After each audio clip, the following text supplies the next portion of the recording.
everyone.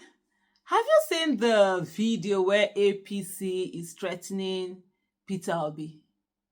Hey, Ovevekuve. Many Ovevekuve happening in Nigeria. The APC spokesperson was on the news, and then just listen to what he had to say. No. He is the one that's throwing that. Mr. Obi is shooting from the hip. He's not looking. He's not taking an aim. He just, shoots widely like, what we used to see in movies back in the day, in the Wild Wild West. He is not being rational. He's absolutely irrational in his thinking and in his public commentary for a man who was governor for 8 years, who left nothing to remember in Anambra State by way of a legacy or transformation. But all of a sudden, he served as governor 8 years. He didn't have the wisdom or the smarts to change Anambra State, to make Anambra the beacon, that example of, governance in the country. But then, he runs for president, in 2023. And then now, he didn't win. He's sulking rather than actually get a perspective and, figure out what he did to lose so he can do better in the future. He would think that he can bring down the government by simply, being maliciously deceptive. That is wrong. I'm not somebody to, to go on that offensive in that manner. But Mr. Obi has crossed the line so many times. And I think that at this point, he has coming to him whatever he gets, he needs to manage it.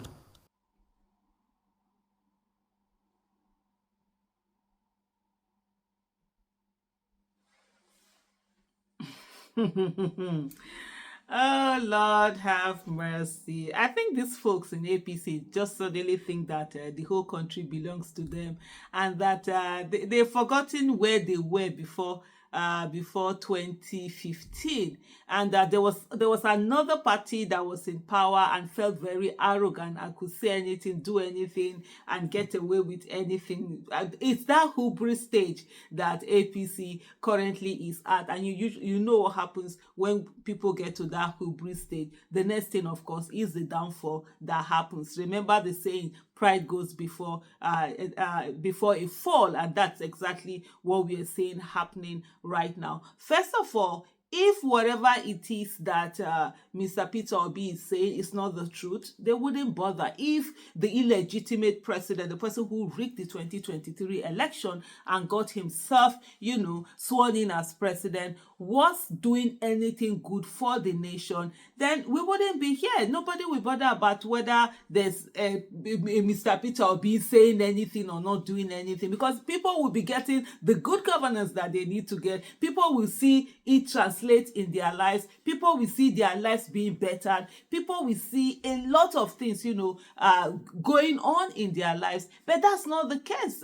in this case. What you see is that people are suffering. What you see is that people can't afford to eat. What you see is that businesses are collapsing. What you see is that the nation is at a standstill.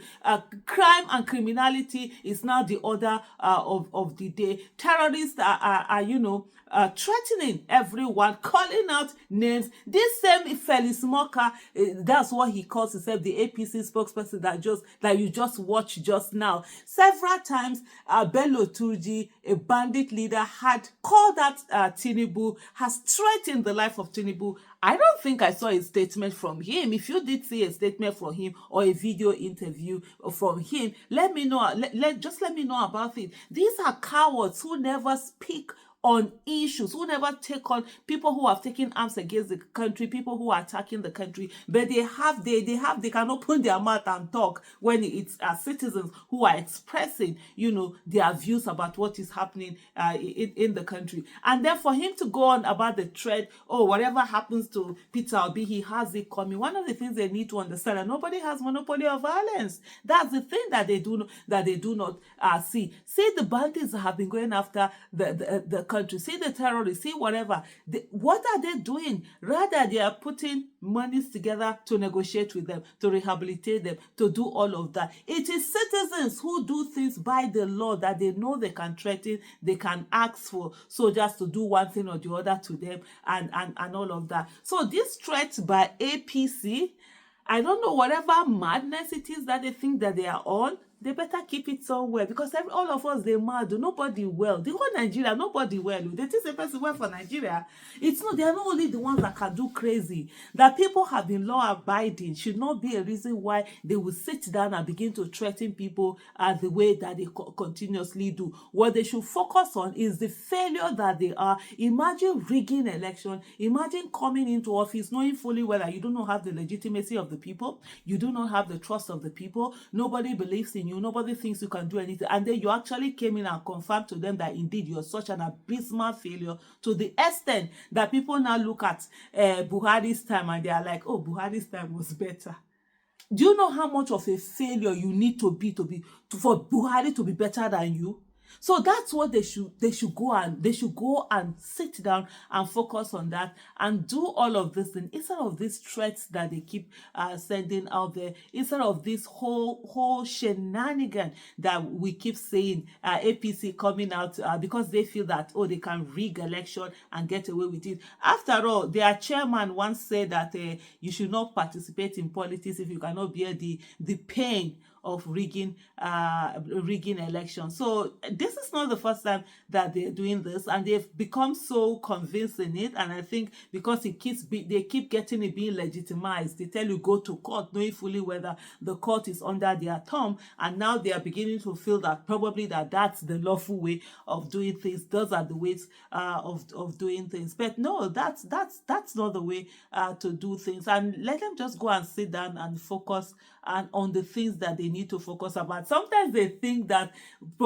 governance can be done with propaganda. No, governance is not about propaganda. Governance is about impacting the lives of the people positively. And if you cannot impact the lives of the people, there's no amount of lies you will tell. There's no amount of coming on TV to come and talk. I did a tweet the other day, and what I simply said was, don't convince me about what Tinubu is doing or not doing. Don't try to tell me. Show me. Let me see it happening in your life. Let me see the way your life has transformed. Let me see that your life is better. Let me see that you are better. Let me see that you are not hungry. Let me see that you are not on the street. You're not being killed anyhow. Let me see that you can travel freely. Let me see the good thing happening in your life. Don't come and meet me and be coming, oh, this is it.